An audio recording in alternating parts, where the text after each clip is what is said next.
They evicted me in 10 minutes flat, but I walked out with the one secret that could bankrupt the woman who threw me onto the curb. Now, her reign is over, and I'm calling in the debt, with mineral rights. The scent of lavender and smug satisfaction still clings to my memory, even now, years later. It was the scent of my mother-in-law, Eleanor, the architect of my domestic demolition. The polished oak of the front door, usually a welcoming barrier, felt like a guillotine blade slamming down. You have precisely 10 minutes to gather anything that isn't legally hers, Mark.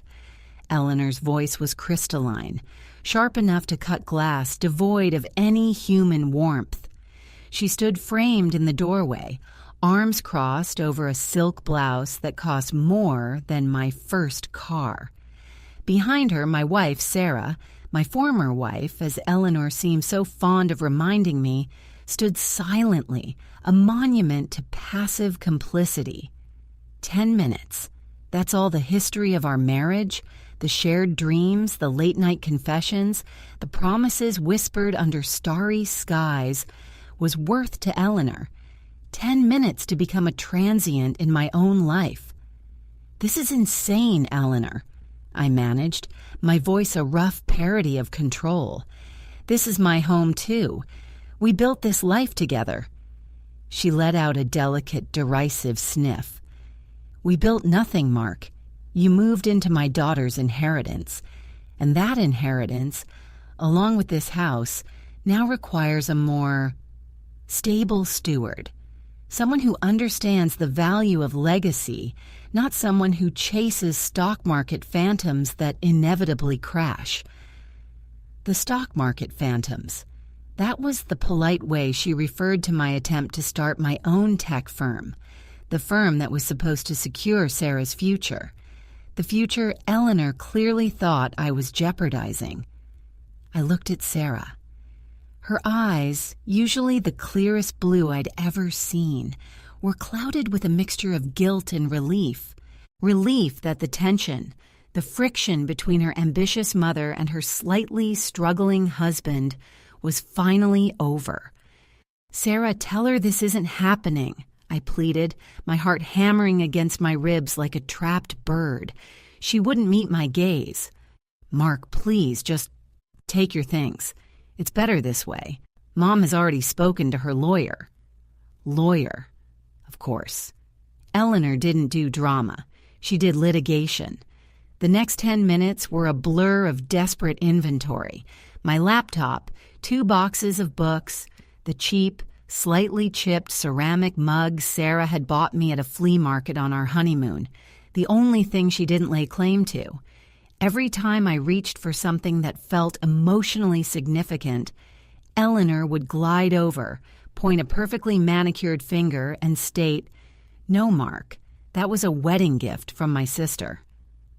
When the timer on Eleanor's antique mantel clock struck 0, she didn't even look at me.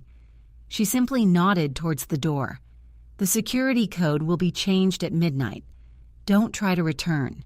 You are officially excised from this life."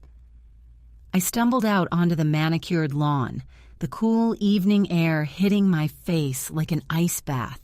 I stood there, the 2 pathetic boxes in my hands, watching the warm, golden light spill from the windows of the life I had lost. The shame was a physical weight, crushing my chest. I was 35, divorced in all but name, standing on a curb with my possessions. I walked for miles, ending up in a sterile, overpriced hotel room I booked using the last of my emergency cash. I sat on the edge of the bed, the silence deafening. Eleanor had won. She had successfully weaponized her wealth and her disapproval, and Sarah, weak and worn down, had let her. I stared at the meager collection of items I'd managed to salvage. The flea market mug felt impossibly heavy. As I turned it over, my thumb brushed against a tiny, almost invisible scratch near the base. I remembered Sarah buying it, joking that it was so ugly it must be priceless. Then, My gaze drifted to the laptop bag. Inside, beneath the charger, was a thick manila envelope I'd stuffed in at the last second, purely out of habit. It contained old tax documents, a few expired warranties, and something else. Something I'd forgotten I even had. It was a single official-looking document, folded tightly, yellowed slightly at the edges, stamped with a seal I vaguely recognized from my grandfather's estate paperwork years ago. I pulled it out, my hands trembling slightly, not from anger, but from a sudden, inexplicable flicker of curiosity. I unfolded it carefully, the paper crackling in the quiet hotel room. It was a deed. A very old deed. I scanned the header, my eyes refusing to process the legalese at first. Then one line jumped out, stark and undeniable, connected to a legal description that matched the exact coordinates of the sprawling estate Eleanor was so proud of. My breath hitched. This wasn't just any property deed. This document listed the original trustees of the land the house was built on, and named a contingent beneficiary in the event of a specific, archaic legal failure in the primary trust documentation. The contingent beneficiary wasn't Eleanor's family. It wasn't Sarah's. It was my great-aunt who had passed away 5 years ago, leaving her small holdings to the next living relative who could prove connection to the original land survey. I squinted at the date. The document predated Eleanor's purchase of the land by decades. If this document was valid, and it looked terrifyingly legitimate, it meant that the very foundation Eleanor had built her empire on, the very soil she had used to evict me, wasn't entirely hers to command. My blood ran cold as I realized the full implication of what I was holding.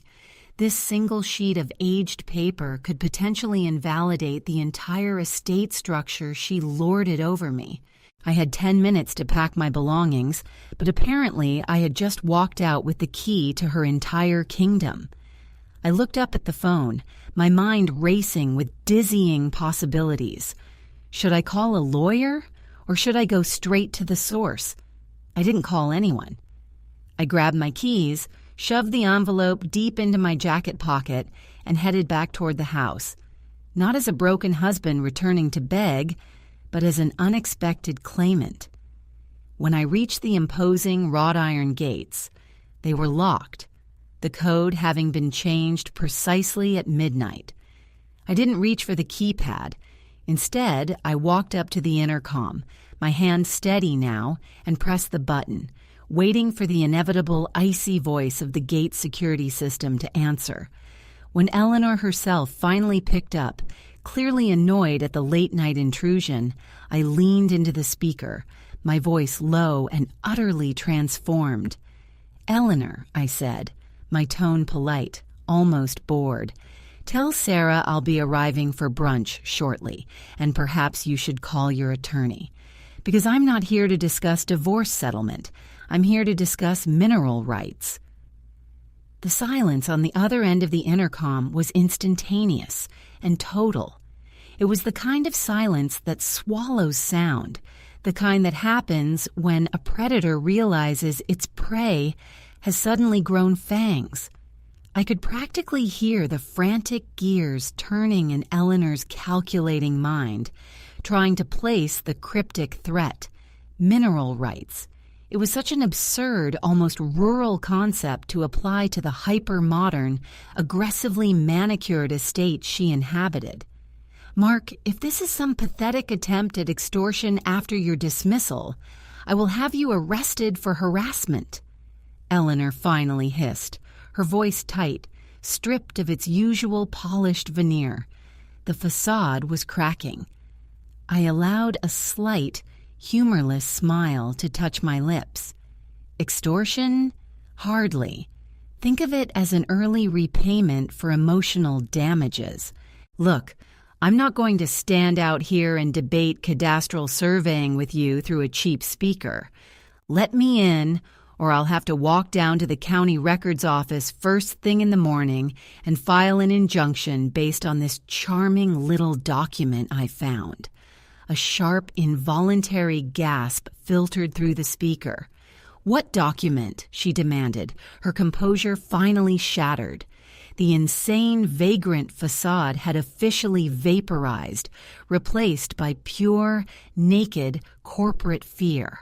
"Oh, you know," I drawled, enjoying the sudden, exquisite shift in power dynamics. "The one that suggests that when your husband purchased this parcel in the late 80s, he failed to account for a very specific, very ancient contingency clause regarding the transfer of subsurface property rights should the primary beneficiary line fail to produce an heir within 3 generations. It's all very dusty. But apparently, I fulfill the criteria." I could almost see her pale, frantic face, imagining her scrambling for the thick binder of property law she kept locked in her study. She knew the name of every contractor, every broker, every gardener associated with the estate, but I doubted she'd personally reviewed the primordial paperwork that actually established ownership of the dirt beneath her diamond-encrusted heels. "You're bluffing," she stated, but the conviction was gone, replaced by a desperate, sputtering attempt at authority. "Am I?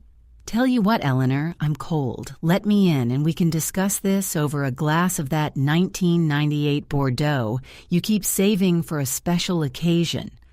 Or you can watch me leave, spend the next 5 hours verifying this deed, and then initiate a panic attack when you realize the house you just tossed me out of legally reverts to me in exactly 6 months and 1 day." The gate mechanism whirred, a sound of pure capitulation. The heavy iron swung open with a groan that sounded suspiciously like relief. I walked slowly up the long driveway past the perfectly pruned rose bushes that Eleanor claimed required feng shui adjustments weekly. When I reached the massive front door, it was already slightly ajar. Sarah was standing just inside the foyer, looking pale and thin under the enormous crystal chandelier. She wore a silk dressing gown, looking less like the successful architect she was supposed to be, and more like a hostage. "Mark, please, don't do this," she whispered, stepping forward hesitantly. "Mom is beside herself. She's offering you a substantial settlement, more than fair, if you just leave that paper alone." I stepped inside, the heavy door closing behind me with a definitive, solid thud. I dropped my meager boxes by the entryway table. They suddenly seemed irrelevant. "A settlement?" I echoed, peeling off my jacket. "Sarah, you truly don't understand. This isn't about money anymore. This is about the way she looked at me when she threw me onto the curb. This is about the 10 minutes she gave me to dismantle my life. This is about the absolute soul-crushing arrogance of a woman who thought she could simply erase me." Eleanor appeared at the top of the grand staircase, descending with the slow, deliberate majesty of a vengeful queen. She was wearing a dark velvet robe, and her face was utterly devoid of makeup, revealing the sharp angles beneath. She looked terrifyingly energized by the confrontation. "You have no idea what you're meddling with, boy," Eleanor said, her voice vibrating with intensity. "This property is secured by layers of legal protection that your grandfather's little scrawl cannot penetrate. If you push this, Mark, I will tie you up in court for the rest of your natural life. I will bankrupt you twice over." I met her gaze from the bottom step. "Maybe," I conceded, pulling the crinkled deed from my pocket. I held it up, letting the faint light catch the antique seal. "But what if you're wrong? What if this one document is the master key?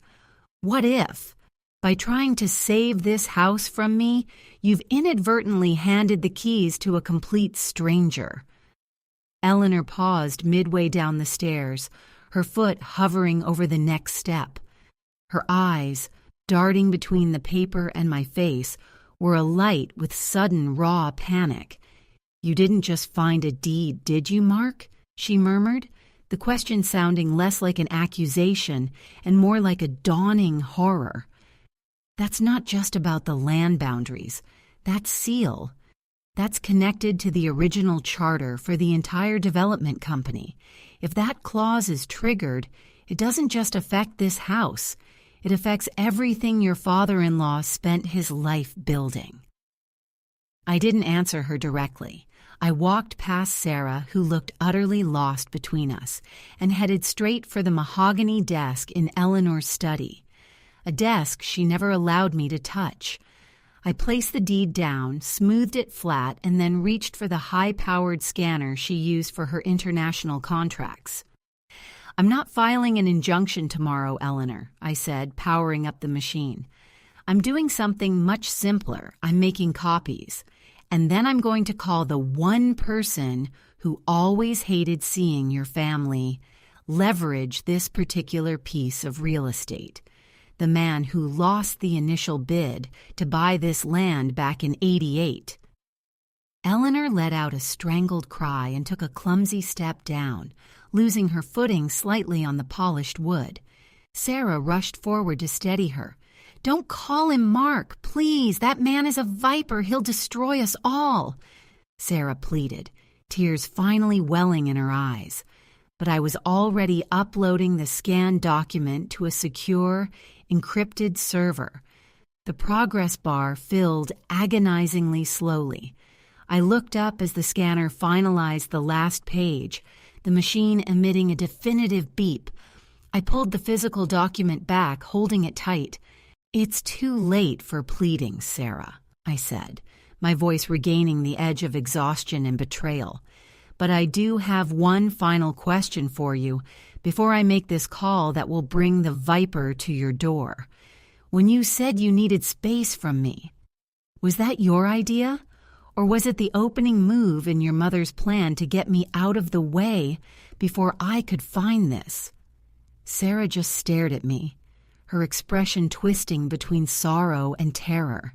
Then Eleanor, regaining a terrifying sliver of control, lunged forward, abandoning all pretense of dignity, not toward me, but toward the desk, her hand outstretched, clawing at the scanner, trying to smash the machine before the upload finished. "You will not send that to him!" she screamed, her voice raw. I stepped sharply in front of the desk, blocking her path. We were inches apart, her breath hot and stale on my face. "Too late," I whispered, just as the final confirmation chime sounded from my laptop screen. I had sent it. Eleanor froze, her hand inches from my chest. Her eyes flickered to my laptop, then back to me, a look of utter, profound defeat washing over her face. She crumpled slightly, leaning heavily on Sarah for support, her strength utterly drained. "You fool!" Eleanor choked out, barely audible. "You absolute arrogant fool! You think you just brought a rival to the table? You have no idea who that man really is or what he's capable of. You didn't just call a businessman, Mark. You just called the man who killed your father." The air in the foyer instantly turned toxic, thick with unspoken history and the stench of sudden realization. "Killed your father." The words hung suspended, a grotesque, impossible accusation leveled by the woman who just tried to physically assault a piece of office equipment to prevent a phone call. I stumbled back a step, involuntarily releasing my defensive posture. My father hadn't been killed. He had died 15 years ago, peacefully, in his sleep, after a short illness. That was the story, the closure I had carried for half my life. Eleanor knew this. She had attended the funeral. "What are you talking about?" My voice was flat, devoid of the controlled fury I'd held moments before. It was the voice of someone recognizing a familiar nightmare wearing a new face. Eleanor sagged against Sarah, her composure momentarily shattered into trembling fragments. I misspoke.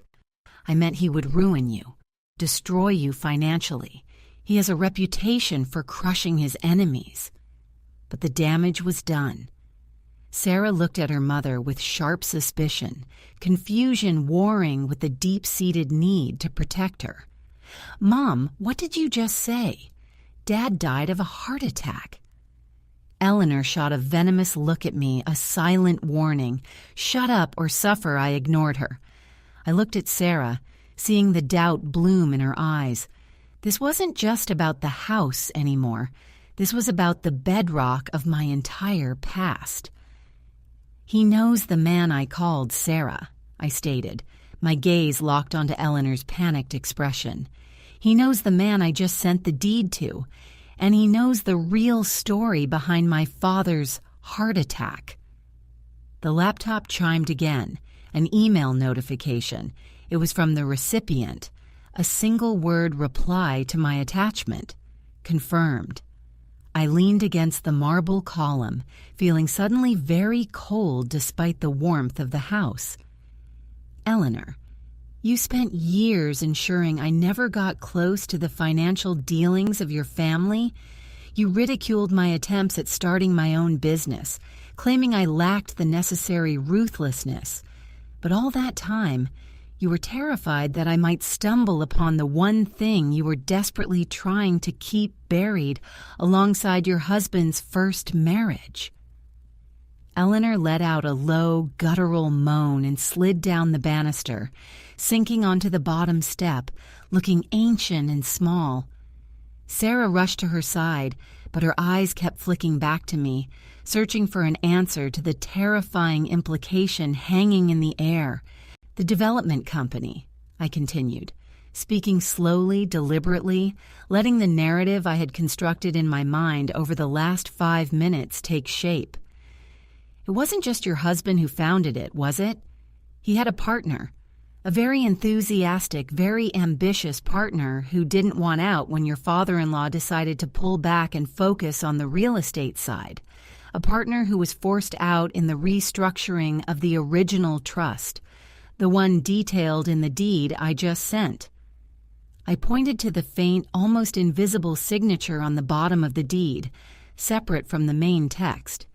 This partner's name was Elias Vance. And he wasn't just forced out, was he? He disappeared shortly after Sarah's father officially took full control. Eleanor finally found her voice, but it was weak, stripped of its power. Vance was a failure. He was unstable. He left. Or he was silenced, I countered, walking over to the study again. I opened the drawers of the mahogany desk, searching through the sheaves of contracts and legal documents Eleanor kept locked away. I wasn't looking for mineral rights anymore. I was looking for a motive for murder. I found it tucked inside an old leather-bound ledger marked Legacy Projects. It wasn't a contract. It was a termination letter, dated 2 weeks before my father's death. It wasn't from my father, but from Sarah's father, Eleanor's late husband. The letter outlined a payout to a private investigator who had been hired to monitor Elias Vance, threatening him with exposure of financial crimes unless he signed over all potential future claims to the original land trust. But the chilling part wasn't the threat.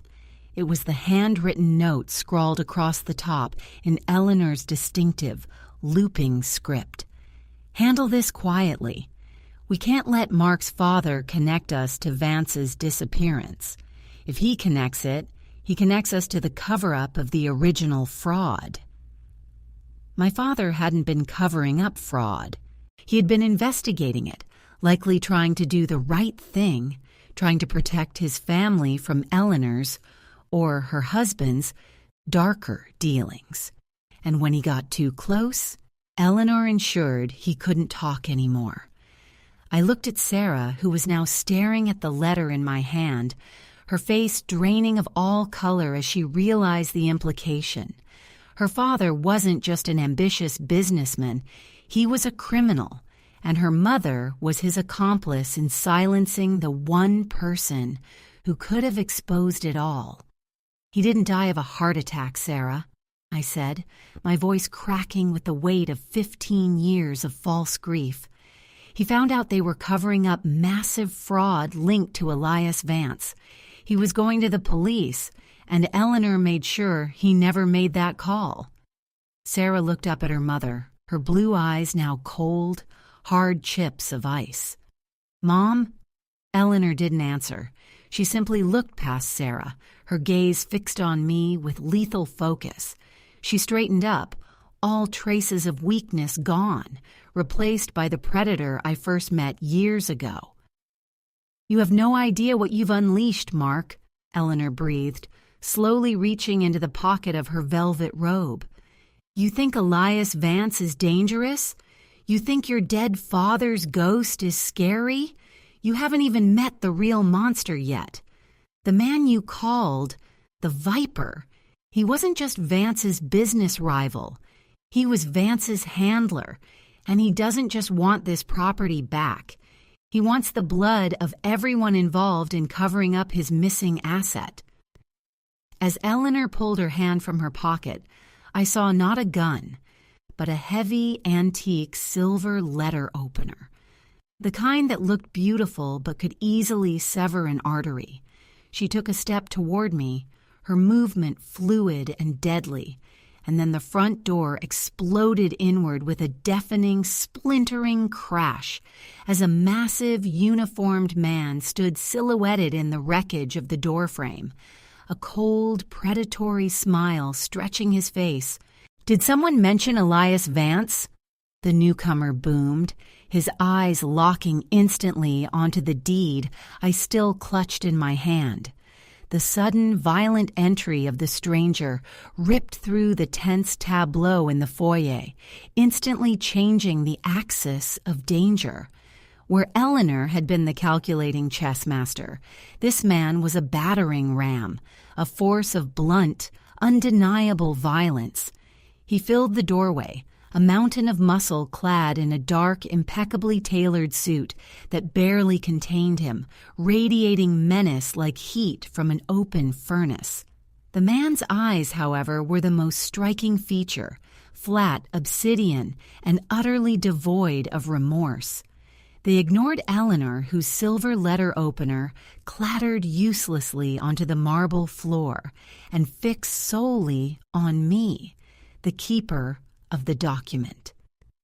"You look like the man who sent the confirmation email," the brute stated, his voice a gravelly baritone that vibrated in the cavity of my chest.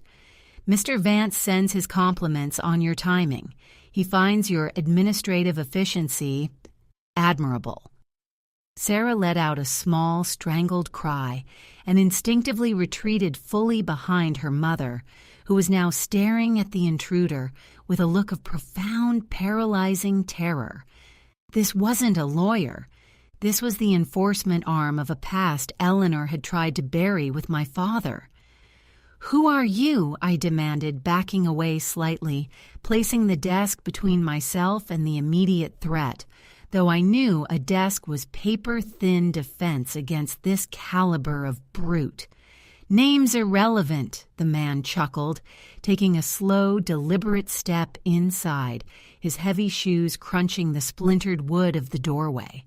"I'm here to collect the primary asset referenced in the attachment, the land, and perhaps, as a bonus, the collateral damage. You see, Mr. Vance doesn't like loose ends left dangling by people who dig up old dirt." I glanced at the laptop, the screen still glowing with the sent notification. I had done exactly what Eleanor predicted, brought a viper to the door. But I had miscalculated the viper's appetite. I thought he wanted the property. He seemed ready to incinerate the entire block to get it.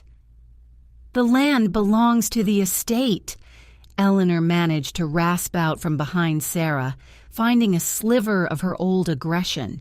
"You have no claim." The brute turned his massive head toward her, a slow, sickening movement. Your husband, bless his greedy soul, signed Elias Vance out of the partnership, madam. But he never signed Vance out of the original land trust agreement, the one that preceded your little LLC shell game. That document Mark has, that's the master key to the entire structure Vance helped build. He shifted his focus back to me. Now the document, please. We can make this quick and clean, or we can do this the messy way that involves calling the police about a break-in and explaining to them why your ex-wife is crying over a dead man's cover-up. The choice was agonizing. Hand over the deed and surrender all leverage, or fight a man who looked like he bench-pressed cars for a hobby with Eleanor and Sarah as potential hostages. My mind raced back to the laptop. The transfer was confirmed. Vance had the proof of claim, but he didn't have the original document. Possession was still 9/10 of the law, or at least 9/10 of my bargaining chip.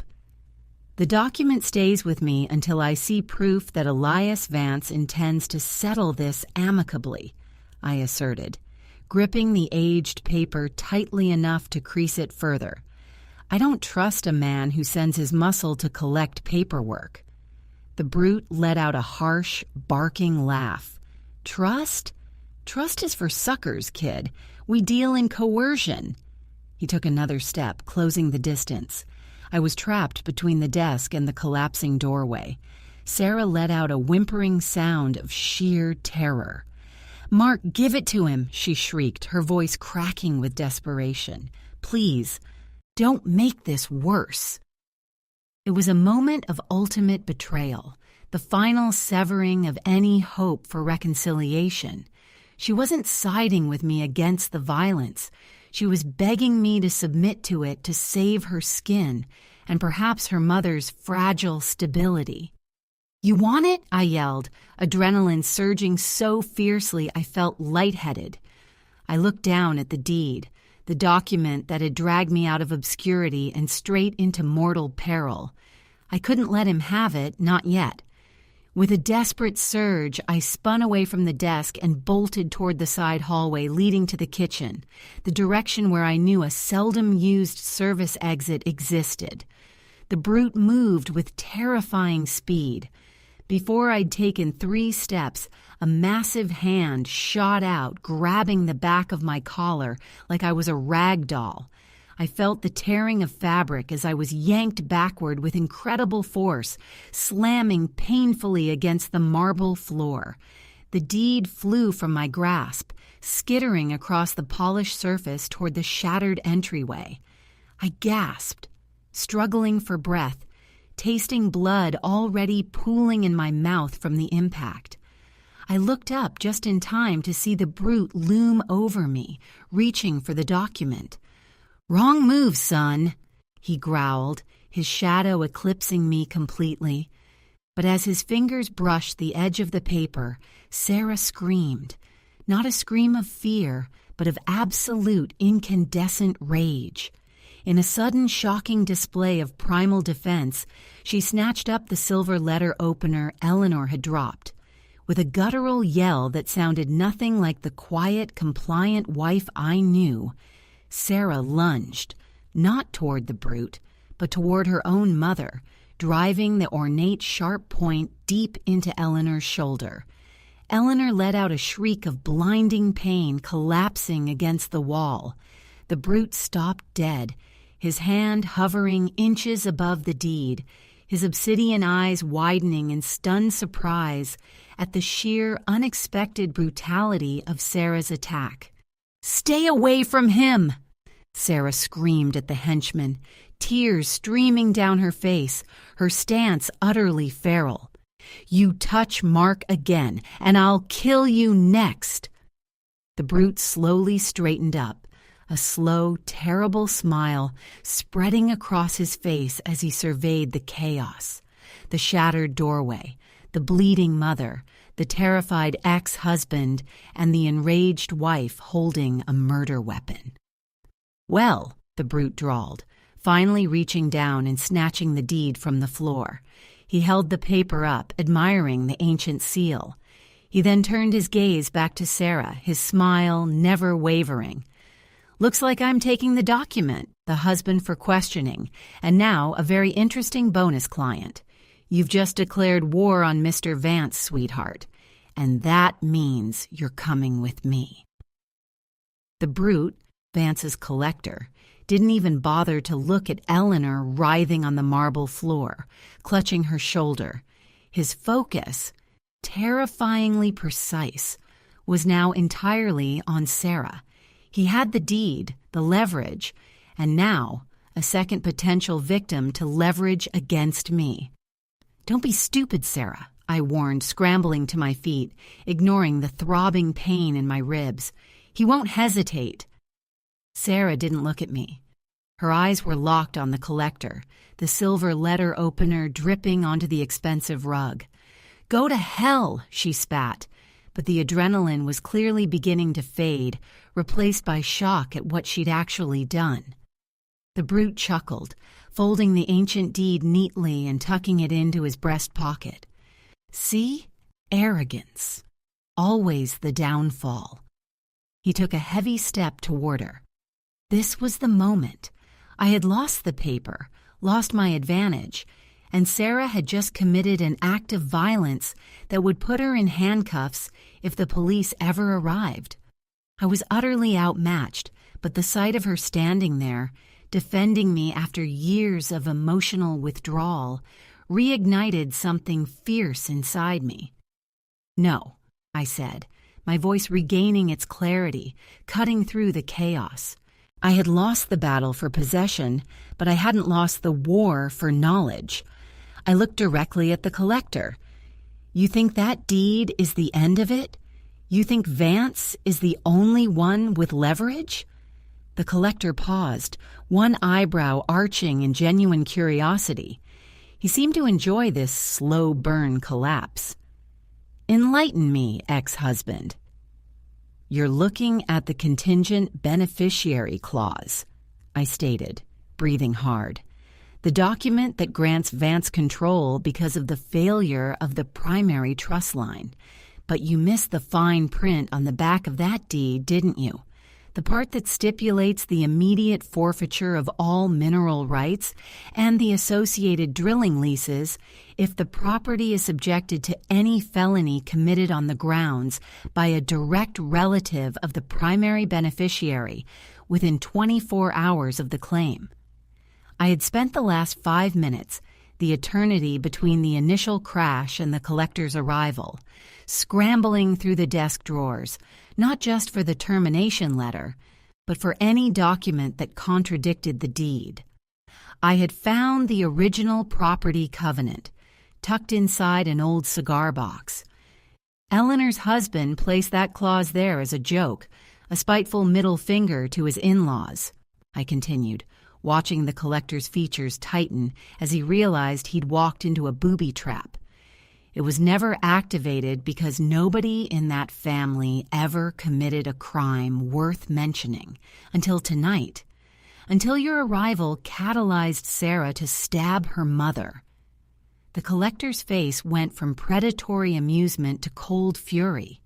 He looked down at the deed in his pocket, then back at Sarah, whose grip on the letter opener was now slackening. "You are lying," the brute snarled, taking a threatening step towards me again. "Am I?" I countered, raising my voice so the sound would carry through the open doorway out into the quiet, wealthy neighborhood. "When the police arrive, and Sarah, darling, you need to call them now. They will find Eleanor with a stab wound, courtesy of you forcing her daughter's hand. That triggers the forfeiture clause. All those valuable drilling leases Vance was planning to extract this property for, they revert immediately to the secondary contingent beneficiary." I let the silence hang, heavy with consequence. "And who, precisely, is the secondary contingent beneficiary, Mark?" the collector asked, his voice dangerously low, the threat of violence palpable again. I looked at Sarah, truly seeing her for the first time since the eviction, fierce, damaged, but capable of protecting what she believed in. Me, I said simply. When my father died, he left me his portion of the original family trust, the one Eleanor's husband thought he'd erased. He didn't die covering up fraud. He died trying to undo it. That secondary clause names the surviving children of the original signatories as the final backup beneficiaries for the leases. Vance gets the house, maybe, but he doesn't get the oil money. I do. The collector stared at me, his professional veneer finally cracking. He had come for a piece of paper, expecting an easy intimidation, and instead found himself standing in the middle of a legal grenade pit designed by a dead man. He looked down at the deed in his hand, then back at the whimpering Eleanor, then at the fiercely protective Sarah. He was trapped. He couldn't simply eliminate me. That would trigger the next layer of legal chaos he couldn't control without attracting federal attention Vance desperately wanted to avoid. The collector let out a long, frustrated sigh that sounded like air leaking from a tire. He pulled out his phone, clearly dialing a high-level contact. "Boss," he said into the receiver, his voice tight with professional failure. "We have a situation. The document triggered 2 separate forfeiture clauses simultaneously. We have the property claim, but the mineral rights just reverted to the deceased signatory's surviving son. Yes, the one Mark. He held up his hand, signaling for silence as he listened to the response from Mr. Vance. He pinched the bridge of his nose, clearly receiving an earful. "Understood," the collector finally clipped into the phone. He lowered it, his eyes meeting mine with grudging respect mixed with profound annoyance. "Mr. Vance says this situation is complicated. He's instructed me to leave the premises, and," he paused, looking pointedly at Sarah, "he expects Sarah to get the necessary medical attention for her mother. He suggests she cooperate fully with any police inquiries regarding the home invasion. Since you, Mark, are now the rightful claimant to the property rights, the initial break-in becomes a matter for you to pursue." He took one last long look at the wreckage, then turned and walked out through the splintered doorway, disappearing into the night without another word, leaving behind a shocking silence broken only by Eleanor's ragged breathing. Sarah finally dropped the letter opener. It clattered uselessly beside her mother. She turned to me, her face streaked with mascara and tears, an expression of profound devastation and dawning respect. You saved me," she whispered. I walked over to her, ignoring the throbbing of my ribs and the wreckage around us. I looked down at Eleanor, who was still clutching her shoulder, her power entirely stripped away. "No, Sarah," I said, placing a hand gently on her arm, not as a husband seeking reconciliation, but as a survivor recognizing an ally. "You saved yourself, and in doing so, you just gave me back my life and my father's honor." I looked toward the broken entryway, toward the world I had stepped back into. The document had changed everything, not by granting me ownership, but by forcing a choice in the heat of crisis. I was officially free of Eleanor's shadow, but I was also standing beside a woman who had just committed assault in defense of a man she'd only minutes ago thrown onto the curb. "Now," I said, looking at the shambles of the foyer, the splintered door, and the wounded matriarch. "We have a lot of explaining to do. But first, Sarah, I think we need to call an ambulance for your mother."